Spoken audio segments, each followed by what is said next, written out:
Okay, so this talk is called Leveraging Mobile Devices on Pentests. And I'm Georgia, and I run a little company called Bulb Security. And so, who here has a mobile device? Everybody, right? I hope that made it into the video. Anyway, so who here, when they go to work, puts their mobile device on the network in some way? Nobody? Wow, you guys have really great bring your own device policies. What about getting your email on your mobile device? You do that, right? Yeah. You people there, all right. Well, maybe this talk is not for you. Maybe we shouldn't have it at all because you guys don't put mobile devices on the network. But lots of people do.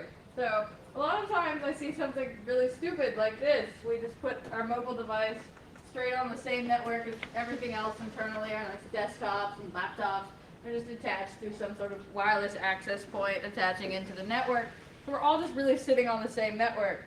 So naturally, as a pen tester, I think, well, if I can exploit this guy here, get him to walk onto the network, then I can start attacking these guys. Because, well, we're all on the same network, so that's what we do.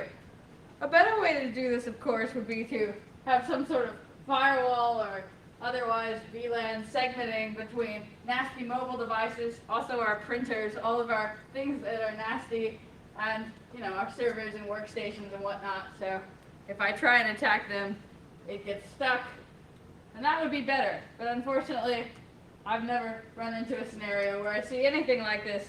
It always just looks like this, which is awful. But apparently you guys don't put your phones on the network. I do. Thing is, bring your own device isn't exactly new. It's like the big buzzword right now, though apparently bring your own device is not actually a threat to your network, is what Twitter told me this morning. So who believes that? Bring your own device is not a threat. Alright, so apparently Twitter is wrong, as if such a thing has ever happened. So we have contractor laptops. We've been bringing in our laptops to people's organizations, so who knows what the security posture of that thing is. CEO wants wireless. We don't allow wireless in our organization, but the CEO wants wireless. Security people say, no, you can't have wireless. Security people get fired. But, okay, so say the CEO doesn't fire the security people. CEO goes down to Best Buy, says, how do I make wireless? Give them a nice little wireless router. Say, plug this into the network and you'll have wireless. And then it maybe has WEP, maybe it's open, maybe they use WPA with a crappy password.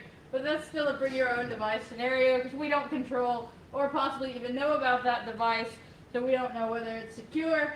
And then my personal favorite, gaming consoles in the break room. Who has a gaming console in their break room? Yeah, seeing some hands there. Awesome way to spend your time. Who knows what the security posture of the PlayStation is? Has anybody ever hacked a PlayStation on Xbox before? By accident once. By accident? What did you do to it? I was playing around with my phone trying to figure out how to send images. I'm trying to remember the exact protocol name. And I was like, okay, I accidentally sent to my buddy upstairs who was playing video games. Now, granted, in this case, it was just a receipt for a hotel, but I could think of far worse images to send to someone's Xbox if I chose to. Yes, probably. Your robots.txt file, for instance. Something like that. All right, so bring your own device is not new. This is something that corporations have just been ignoring for ages, so we're not really bringing in anything particularly new here, except for the one little problem with mobile devices, that mobile modem that they have. We really don't like network traffic that we can't monitor. We like to watch everything going in and out of our network, right? That's awesome. We want to spy on people. However, any data that comes in through the corporate network, it could possibly be going out via the mobile modem. The only people who can monitor what's going out via the mobile modem are the carriers themselves.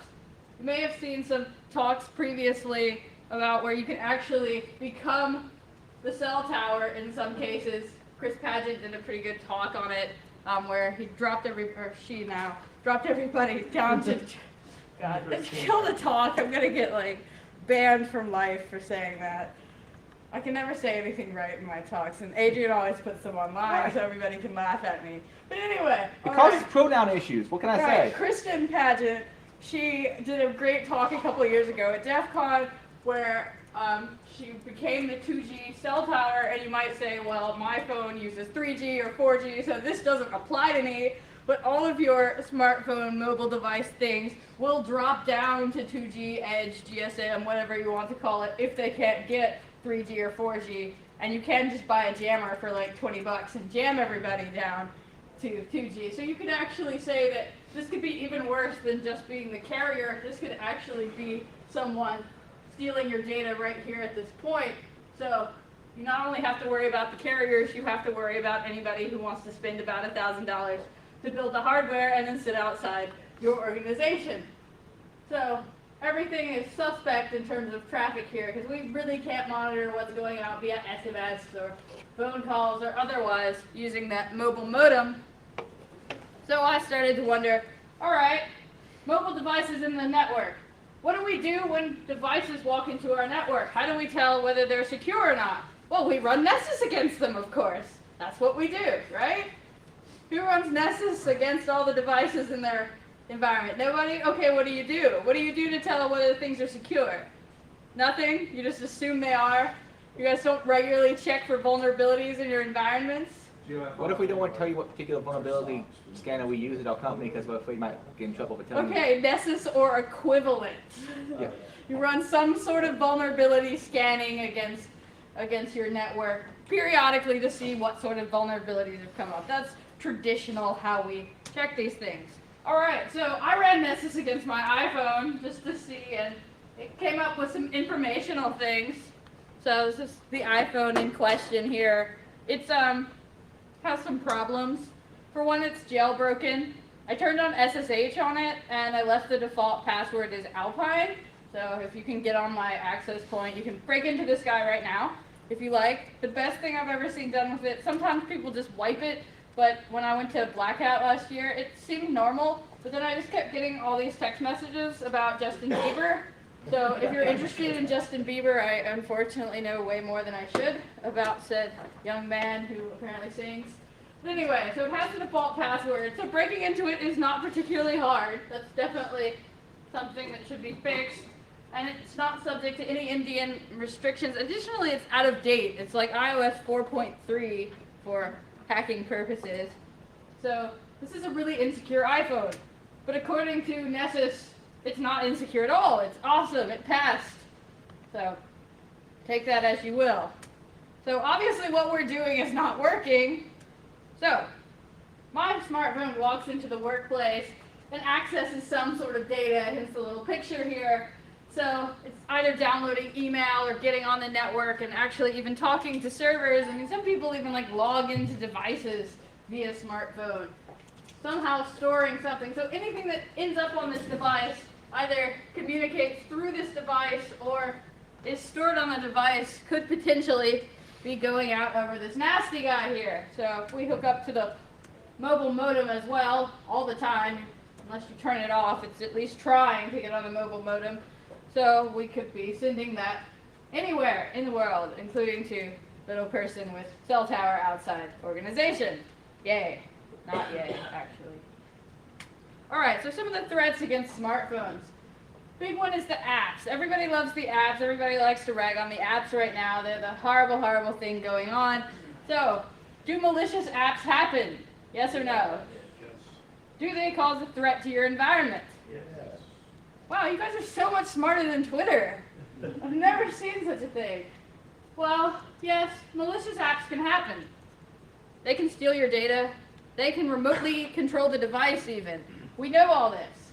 So you're able to download any application you want probably. We can put Indian restrictions in place that say you can't download anything, no applications whatsoever on your device ever. No Angry Birds, no Twitter, no Facebook. You know what's going to happen then? All the people in the organization are going to show up outside of your office and they're going to murder you with pitchforks. Yay, workplace violence. Yes, workspace violence. Well, so we could instead say only apps that we approve are allowed to be on your devices. So we'll go through and we'll approve every app that you request, or we will fail to approve it for some reason. So how can we tell whether an app is good or bad? Is that an easy thing to do? If I just look at an application and even just look at the permission model that it has, can I tell whether it's good or bad? So say an application, it has the ability to read your GPS location and it has network communication, and it periodically takes your GPS location and sends it out to some server on the internet. Does that sound like a safe application? Sure. Most do. What if it's Foursquare? That's exactly what it's supposed to do. So it's very difficult to programmatically say whether an application is safe or not. You can do some reverse engineering on the application, get the DEX code back out of it in Android's case, and if we have lots of skill set and time, be able to tell exactly what that application is doing. But even if we have that skill set, well, that takes time, and users want their Angry Birds now, damn it. So, apps are going to continue to be a threat. So will your employees download malicious apps? Will they do vigilance about downloading applications? No. Well, here's the thing. This isn't true anymore, but let's see. At one point, Facebook required the ability to send text messages. So my choice was use Facebook on my phone and potentially allow it to run up my phone bill if it wants to, or, not have Facebook. I like Facebook. I downloaded it, even knowing what I know. Twitter used to have the ability to make phone calls. Again, run up my phone bill, do all sorts of nasty in the background, be botnet command and control for all I know. But do I want Twitter? Absolutely. I would die if I didn't have Twitter. So this one has Twitter, this one has Twitter, this one has Twitter, this one has Twitter too. So, if I can't do a good job, nobody can expect that anybody else is going to, because I probably think about this more than most people, but, functionality above security. That's just the state of things. Software bugs. Who here has ever written any software? Who here has ever written any software that was completely free of bugs? Not me either. Yes, I'm well known for writing buggy software. Writing software that's completely free of bugs is, as far as I know, probably impossible. It's at least really, really hard. If it has any interesting functionality, it probably has some sort of bug in it. Probably an exploitable bug. Maybe not exploitable very easily, but exploitable when the top minds are working on it, which a lot of times the top minds are working on these mobile device bugs. You see the jailbreaks for iPhone. Apple really throws down the gauntlet. They say, no one will ever jailbreak iOS 6. You wait a couple days and then this team of very elite hackers show up and say, yeah, I jailbroke it. Whatever, this wasn't that hard. It only took like 9 exploits. So this was hard, this took some time, this took some skill, but it was doable. Sometimes it's easy, sometimes it's hard. It really just depends. But chances are, there are bugs. And we have to assume that the bugs are there. But this isn't anything new. What about my Apple computer here? They don't have bugs, right? What about the browser that uses Java? There's never been any bugs in Java, right? So we're, again, not really looking at anything particularly new. We just have to keep it in perspective. Actually, oddly enough, when a Java O day is out there, the only secure way, short of just taking out Java, but we have to do our WebEx and GoTo meetings and things that require Java, so we can't disable Java. We won't be able to work anymore. The only really secure way I can think of to browse the internet is actually on a mobile device, because they use WebKit and not Java. They don't use the Java VM, so you're actually safe. So that's the one case that mobile devices are super secure. But our browsers on our mobile devices have been known to have bugs. WebKit, our Java wannabe, it has bugs all the time. The apps have bugs. Even the apps that are written by people like Facebook and Twitter, I'm sure they've had bugs before. And anybody can write an app. I can write an app. Do my apps have bugs? Oh, absolutely. They have bugs by design. I like bugs. So you don't have to go to secure coding school to write an app. You just have to pay $25 or $95 or $99, and then, you're an app developer. And even if you did go to secure coding school and you can write some Java that's secure as hell, what about a broadcast receiver? Have you ever used a broadcast receiver in traditional Java before? So even if we know how to securely code, it's a whole new ballgame with the mobile devices. So chances are your apps are going to have bugs. So even if they're not doing anything malicious on purpose, they might be doing something malicious by accident. Our kernels, of course, have bugs. Sometimes they actually have the same bugs that you see in other platforms. I thought it was really interesting when a bug came out, or an exploit came out for a bug in the Linux kernel And then, a little while later, someone realized, hey, the same bug is in Android. Well, Android's a forked Linux kernel. That doesn't particularly surprise me. So sometimes it's just as easy as porting it over to a different platform. So, will your users download malicious apps? We already said yes. Will they download apps that might have a bug in it? Absolutely. Will they go to web pages on their mobile devices? Who here browses the internet from time to time on their mobile device? Everybody, yeah. So, could an exploit potentially gain access to your device in this way? Well, absolutely, just like it does your PC. And then, it gets kind of interesting. Well, what if there is a bug and it's not patched on our mobile device? So the latest version of iOS came out, but I like my jailbreak. So I'm not going to update until a jailbreak comes out for my device. So I'm going to stay on the vulnerable version. Well, how about my Android device here? Let's see what version this guy has. I bought this. No, this was a funny story, right? So I dropped my Android in a hot tub and left it there for like an hour, so it was dead. And S3 hadn't come out yet, so I didn't want to upgrade and get a new phone, so I just go to the Best Buy and like, you have an Android I could use in my demos until the S3 comes out? And they're like, sure, here's a secure Android device. It says straight on the box, secure Android device. I was so excited. I'd never seen a secure Android device before. So I was going to buy like 10 of them. Oh my god.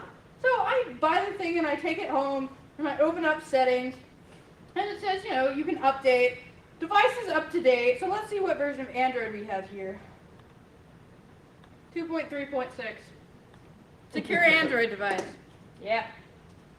Well, my S3 is currently on like ice cream sandwich still. It still hasn't pushed me out jelly beans, so I just can't win.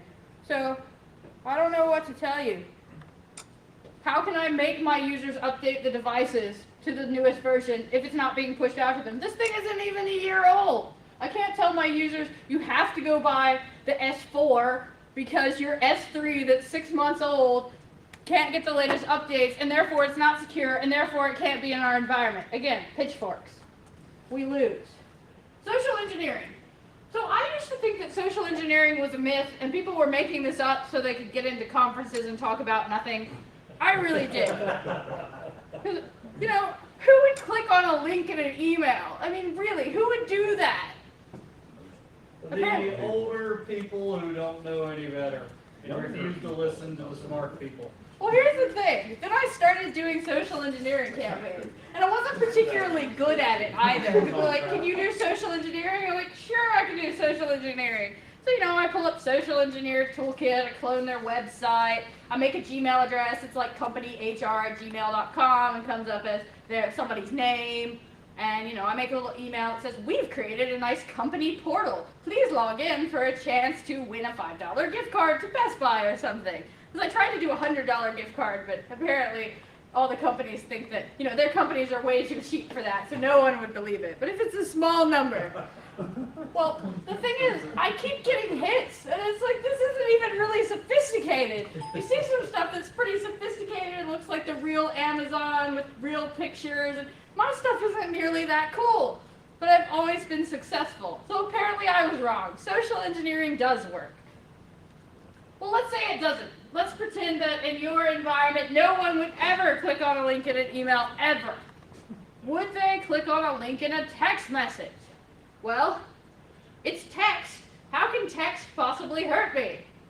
I have to admit, I may get more social engineering text messages than most people because I publish my numbers online in my talks, but if it's early enough in the morning and somebody's giving me enough money at Best Buy, I'll click on it, you roll over and go, oh, Best Buy gift card, ding. So, I've done it.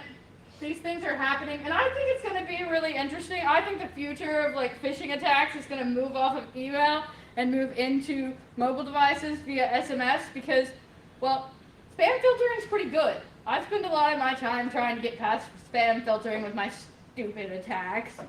But with the text messages, unless I specifically block a certain number, it's going to get through. So I can pretty much guarantee to my spam bot master who's paying me 10 cents a message that it is going to get to that individual.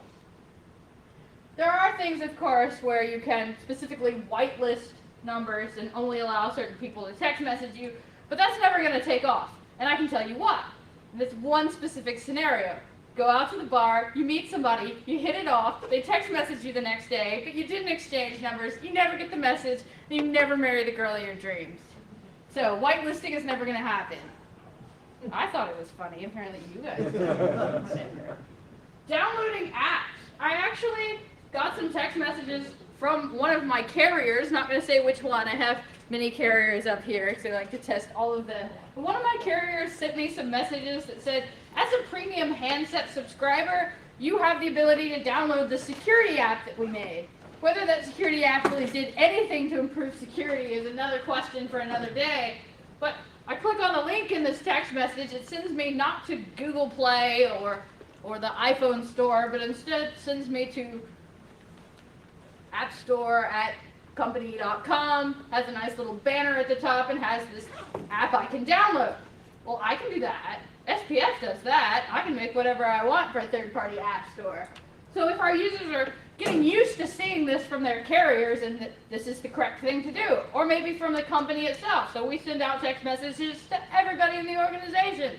Please download our new VPN app. If you don't download this, you will get kicked off and you will not be able to access your email anymore. Who's going to download that? Everybody. But that could be me. So chances are your users are actually going to do this. And then my own personal favorite, jailbreaking. So I saw a pretty good quote about the jailbreakers. It was from the Pony Awards. They said, we love the jailbreakers because they make it so that people won't update their software. They stay on the lower version of iOS until a new jailbreak comes out. They're telling anonymous people on the internet they can please exploit this device for me. So it's really kind of a scary scenario. And you see how many people are actually jailbreaking compared to like how many hackers there are? Just look at Twitter. So I think I'm cool because I have like 3,800 Twitter followers. Oh, I'm awesome. All the jailbreakers I know have like hundreds of thousands of Twitter followers. They're like real internet celebrities. That's how many people care about jailbreaking. So people are doing this. You really want to have some fun? Go sit outside your supermarket and do one of those like polls about life. You know, you see people doing this. But my poll is about jailbreaking. Do you jailbreak your device? Why do you jailbreak it? What are your needs for jailbreak software? You get a lot of laughs and people looking at you funny. But the number of people who in fact have jailbroken their device and really don't have a good reason for it, just to like show off to their friends, is rather alarming, I think. So our smartphones can be jailbroken, or with these guys we call it rooting. So we can do this. It seems like every time they put out a new version, it's jailbroken almost right away. So people will update to iOS 6, but then they'll immediately jailbreak it.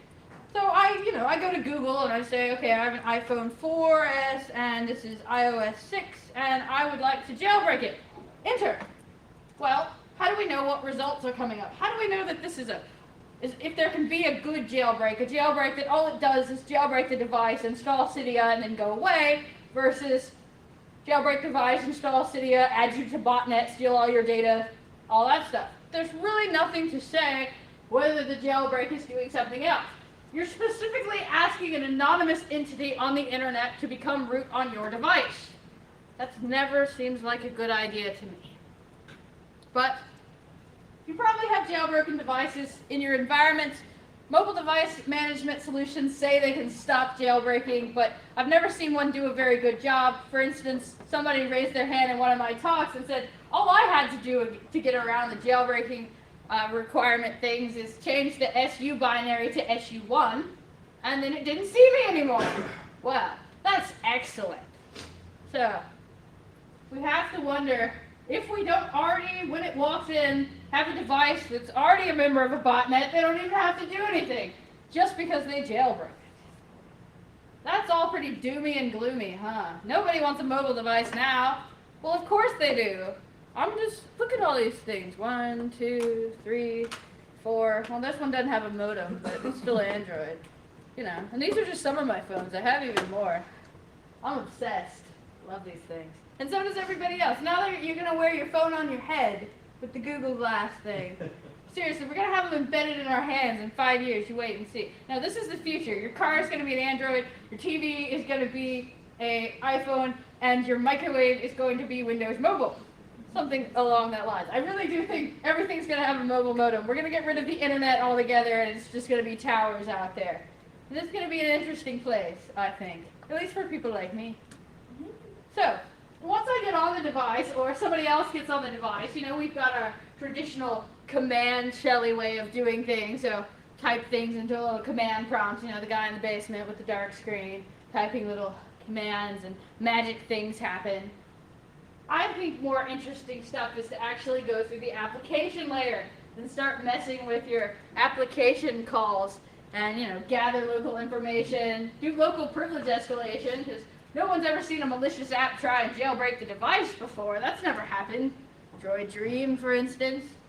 Remotely control, or what was that one that Charlie Miller did, InstaStock, that actually got on the official iPhone store. You know, the official iPhone store. There would never be a malicious app there, right? Apple does vetting of these things. Well, Charlie Miller's really smart, and I have, you know, in many talks before on camera talked about how much I love Charlie Miller. I think he's the coolest person on the planet, but, you know, he's probably not the only person who can code well enough to get past Apple. Sorry to say. So, you know, these things happen. So we can do all sorts of nasty once we're on the device. So, question my clients ask me. You know, occasionally my clients Google me and they say, well, you do all this mobile stuff, so you're coming into Pentests, Georgia. What can you tell us about the mobile devices in our environment? So I was like, well, not really anything. And they're like, well, what about your competitors? What can they tell us about mobile devices in our environment? I'm like, well, they can't really tell you anything either. And so they're like, so you're telling me that there's really no way we can assess the security of our mobile devices in the environment? I'm like, yeah, that's pretty much what I'm saying. And I realized that was kind of a problem. So I decided I wanted to fix it. So, how do we actually assess the threat of the smartphones to the environment? Well, I wrote a little tool called the Smartphone Pentest Framework that I've talked about at length, and we'll look at it for the demos, but we're going to do some other stuff with it. We're actually going to start attacking the internal network with it. But what we can actually test for in SPF, we can look at remote vulnerabilities. We're actually going to do that today because I want to show you how I hooked it up to Metasploit. A lot of you were here in my Metasploit class yesterday, so we're going to look at Metasploit SPFs today as well. Client-side vulnerabilities, so we can put up malicious websites and try and get people to browse to them. We can actually even do stuff over NFC, so these two guys here are NFC compatible, so assuming I can get it to work today, I just wrote this like last week, so you never know. I can actually, if I can get close enough, actually beam my attack straight to their device, or send it via SMS. But near-field communication is awesome, you know. Social engineering, so I can start sending text messages with malicious links in them, and all I have to do is basically click some stuff to make this work. And I can also start doing local vulnerabilities. If I can get on the device in some way, I can start exploiting known local vulnerabilities, trying to get root on the device. But the question I want to talk about today is if I can get on your device, if I can get on some device in your environment, what does that give me? You know, we're starting to see some really good security. Hackett and I did a test last year where it was really hard to get out. You know, a lot of your environments is kind of easy. You use Metasploit, Meterpreter, HTTP, or HTTPS. You can get through most firewalling technologies. We can get out to the internet because people have to use the internet, right? They gotta go look at their stock reading programs. They gotta look at Twitter. I mean, can't get very far in life without that. So most environments will at least let you out over 80 or 443. Might see some stuff that makes it a little bit harder, but most environments are still pretty easy. But let's say we're in an environment that makes it really hard to get data out. So I had a little thought about this, and I was like, all right, so we're in a completely locked down environment, no way to get data out, none whatsoever. Nothing gets out over the network. We have mobile devices. What if I send my shell out over SMS? Does that get past the firewall? Absolutely. And that's the last demo I'm going to do today, so I'm kind of sweating hoping it works.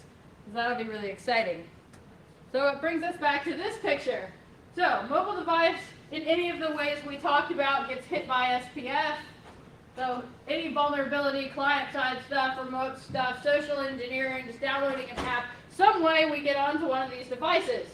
And then we start attacking the internal network. So, that's kind of scary. I think even scarier is if we can't get out via HTTP, even if I can just send it out over this mobile modem, Data goes boom. All right.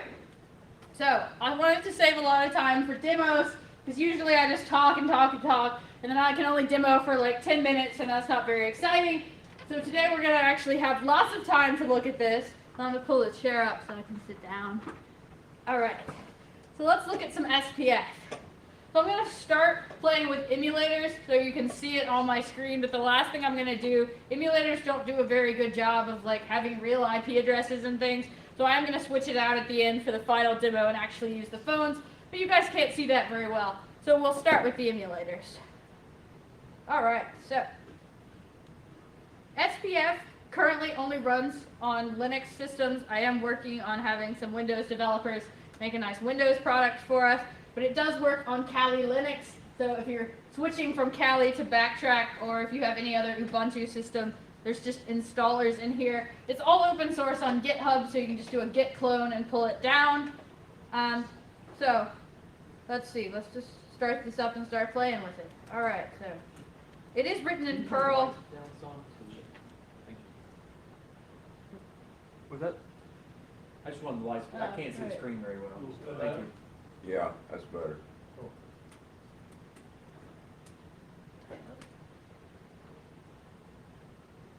Oh, that's interesting. I actually moved framework.perl out of here. Where did it go? I was moving it to the GitHub today, and then apparently I moved it. That's exciting. That's the best demo failure ever. I actually removed it. Let's see. Name, framework.perl. How to fail your demos. Framework.perl. Awesome.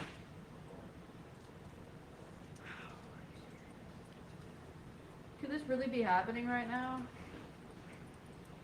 Alright, so it won't let me copy. How am I going to move it over? I can do this. Watch. Open recent. Backtrack.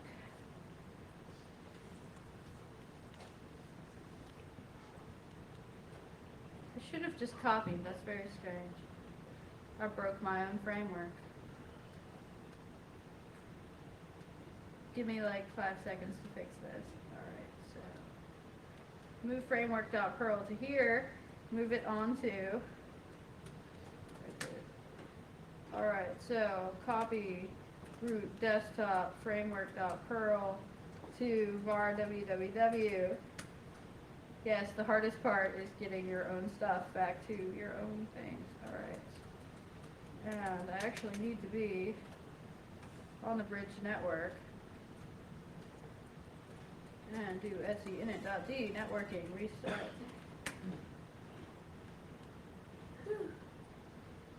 106. Alright, that I can fix.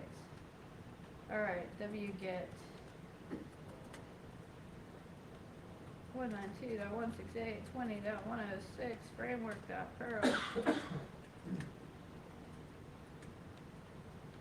Alright, it's back. Yay. That was way harder than it should have been. Now actually have to make it executable again. Alright. Now we have framework.perl. Woo! Fixed it. Alright, so this is SPF. It looks a lot like the social engineering toolkit, I think. It's very much menu-based stuff. There's been requests to make it like scriptable, which I'm working on, but I work pretty slow because I don't have funding for it anymore. So let's see. The first thing I want to do is, since we played with a lot of Metasploit yesterday, I want to show you that I actually integrated this with Metasploit so we can run all of the Metasploit modules. Well, there's 3 Metasploit modules for mobile devices right now. 2 of them are from iOS 1, so they're not very exciting. And the third one is to check for default password on iPhone. So again, not too terribly exciting, I suppose. But we can do this. So let's try. Alright, so number 8. Run iPhone Metasploit modules. Okay, so let's do the Cydia default SSH password. Number 1. Wants to know the IP address of the iPhone I'd like to attack. This is a network-based attack. So let's see, what is my IP address? Apparently I don't have one. Attach. There. 103. Alright, 192.168.20.103. wait while we load the module tree. Who remembers what that is from yesterday? What's it doing in the background right now? Everything. Well, what tool did it call? Does anybody remember this from yesterday? Apparently no one else was listening. Yes, it's running the CLI. And it successfully logs in and we have a shell. Yay, how exciting. Shell found, yay. So we can just, what do you mean LS not found? One LS will work. So then we can start talking to the iPhone, so we can use Metasploit. So if more Metasploit modules do suddenly appear, or maybe I write them, I don't know, we can use them straight from SPF. How exciting. I'm just going to exit out of that. I just wanted to show it because it excites me for some reason. So it just jumps us back into SPF. So let's actually look at some of those agent things. I like to make funny looking agents. So if I do a number 1 here, one of the things I can do is I can actually put a template into here. So any code that I have for an app, I can actually bring it into SPF and it'll automatically backdoor it for me. All I have to do is push a button. So I think that's really exciting. And it's got templates already in there as well. So I can generate an agent app number 2. And the ones that are in there by default are just a blank front end and this Maps demo that Google made. So let's do the Maps demo. So it'll look and feel like the regular app. It'll just have some extra functionality, you might say. So who's the phone number? Who's going to control this? So I'll say it is my emulator. What's the control key? So I basically want it such that only the device I say can attach to it, and it has to know the key. Key 1 is not good crypto. You should really do better. And where do I want it to check in via HTTP? You can have it do HTTP or SMS or both, and near-field communication tags throwing up are being worked on right now for supported devices, but by default it'll just do HTTP and SMS, and you can control it either way. Android Agent 1 works for me. So it'll change those parameters, and it's building the app with the Android SDK. So if you've ever had to set up any of this stuff, this makes it really nice that it just does it all for you. All you have to do is hit a button.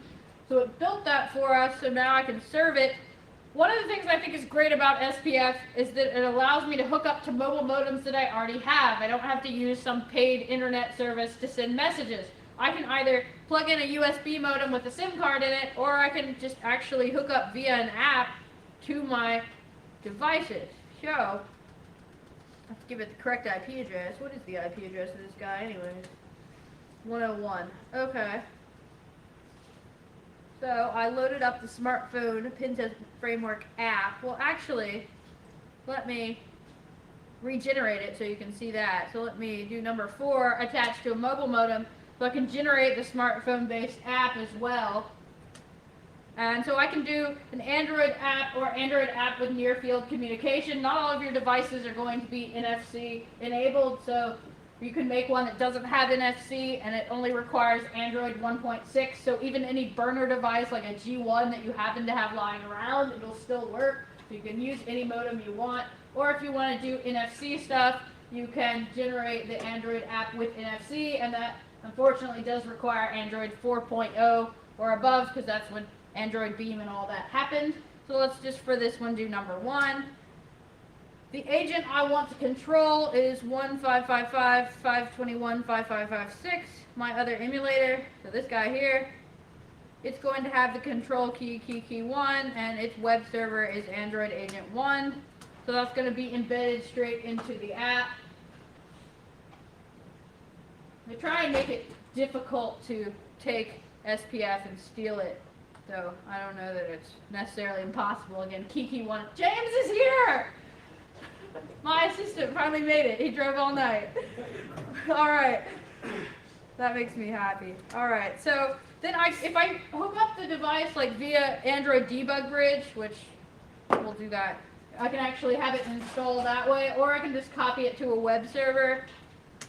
And so this is framework app without NFC, so that's number 2. Where do I want to put it? AIDE app, file name, app.apk works for me. And it's going to copy that over to my web server, which hopefully is running. Apache to start. It's already running. Awesome. Alright, so then I can come over to this guy and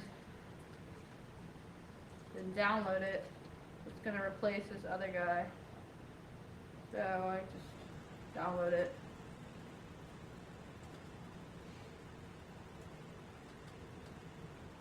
I think this stuff is exciting. If you guys don't, then that's cool too.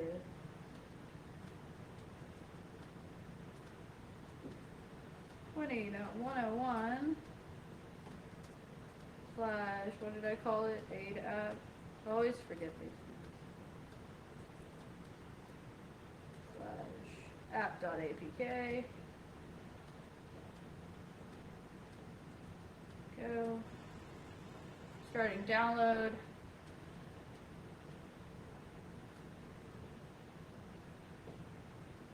And it's going to replace the previous one since there was already one down there. And it does want some permissions because it is basically going to remotely control your device via SPF. So you do kind of have to take that into account. Installing, open, yay. So now we've got the Framework Android app. This is controlled by the Pentester. So where do we want it to check in? There's no reason we couldn't just like dump this all out on EC2 if we wanted to. 20.101.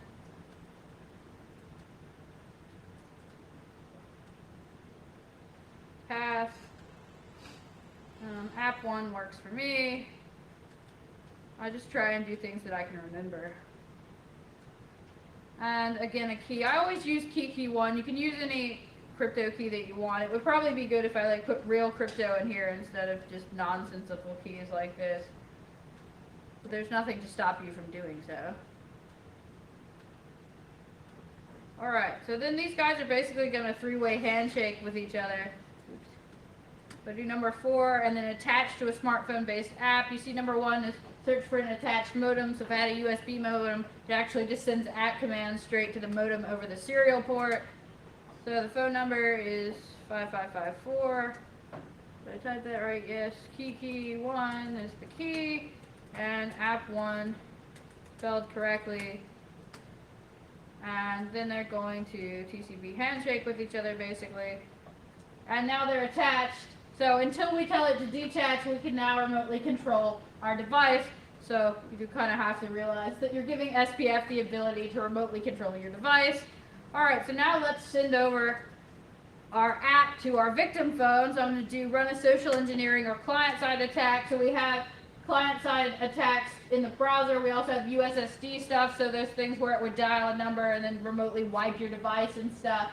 Those are in there as well. But let's just do direct download agent. I'm more interested in getting this on there so I can start attacking the internal network.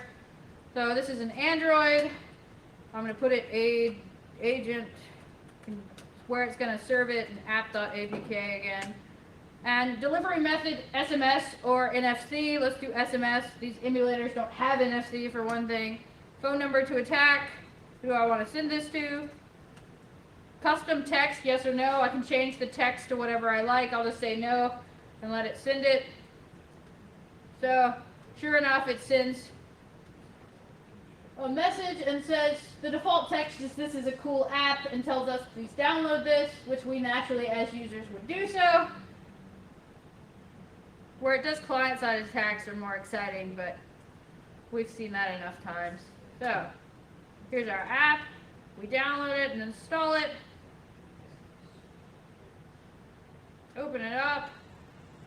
It looks just like the original app. If you ever looked at the Maps demo that Google provides, it looks and feels just like the original app. It just has a backdoor in it now. Now we can attach to it. So I'm going to say attach the framework to a deployed agent at Android Agent 1 using the key 1. And this is the only time you have to wait around because we naturally would not control this device. This is some user's device, so we can't click a button and say handshake with me now. So it's just going to periodically check in. So it waits for the check-in. So we don't have it do it constantly because that's a little obvious. So you can change the numbers if you want. I think it checks in once every 30 seconds by default. I wrote it. I should know these things. Alright, hurry up. 1 minute is too long to wait. Let's tell jokes. Who knows a good joke? Nobody? Knock knock. Who's there? Interrupting cow. Interrupting No! Captain.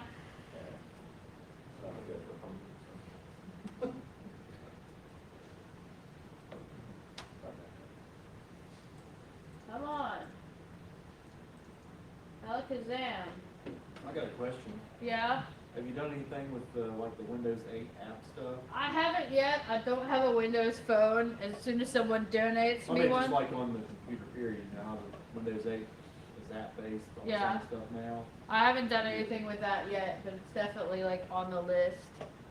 Alright, so it attached. Now I can send commands to the agent. There's only one agent in there, so I can do all sorts of nasty to it. What we're going to look at today is downloading a file, executing it, and uploading the results, and also stuff with the TCP listener. So first thing I want to do, I want to download a file. So I'm just going to drop a binary on there. Any application on the device has the ability to drop a binary if they want to. They all have a files directory. That's not a permission you have to ask for. So I can download a file if I like. So number 6, what file do I want to download? How about Nmap for Android? That works for me. So I always forget the path. Root, Nmap, 5.61, test 4, binary, Nmap. So I'm just going to drop the Nmap for Android binary on here. And again, that's just something you can do. AIDE Nmap. And let's just send it. You can deliver stuff via SMS or HTTP. Let's just do HTTP. It's nicer on emulators. And then I'm going to watch my logs so I can cheat.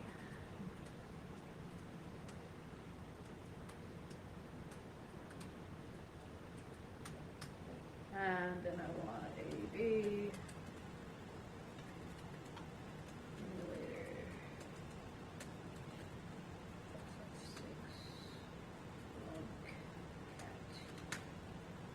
Alright, so it did download. That's exciting. I actually have to download one more file to make Nmap work. So I want to download root Nmap 5.61 test 4 /share /Nmap /Nmap services. It needs a config file to actually run. AIDE Nmap and Nmap services. And let's do it over HTTP again. So it's going to download that second file, and then we're going to make it run Nmap against our internal network. How exciting. So I can just watch it go through in the logs.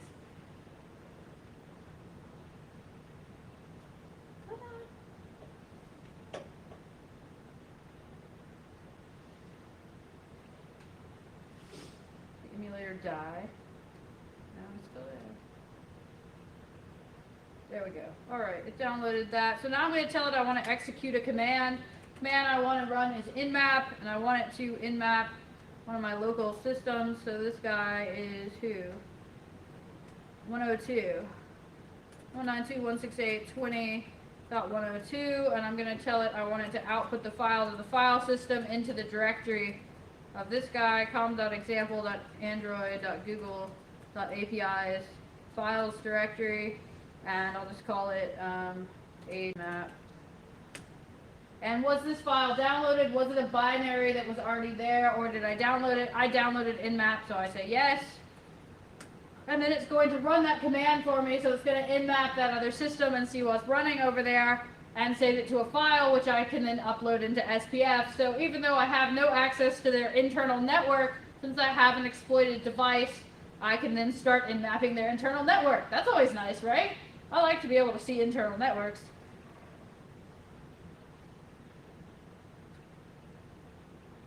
Alright, looks like it is running, so it should finish pretty quickly. So I'm going to tell it I want it to upload a file, number 8, pull it over HTTP, and the file I want is data/data, whatever I called it.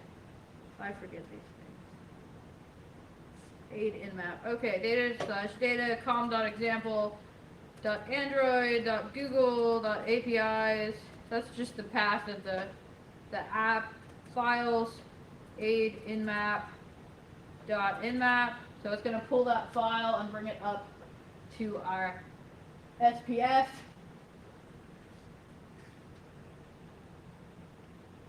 And we can watch and see when that happens in our logs. This is how I debug things.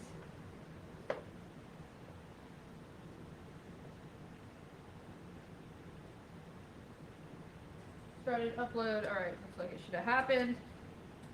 So if I look in my database, hasn't come in yet. So it brought in the file, so I can see that it saved it to a text.txt file.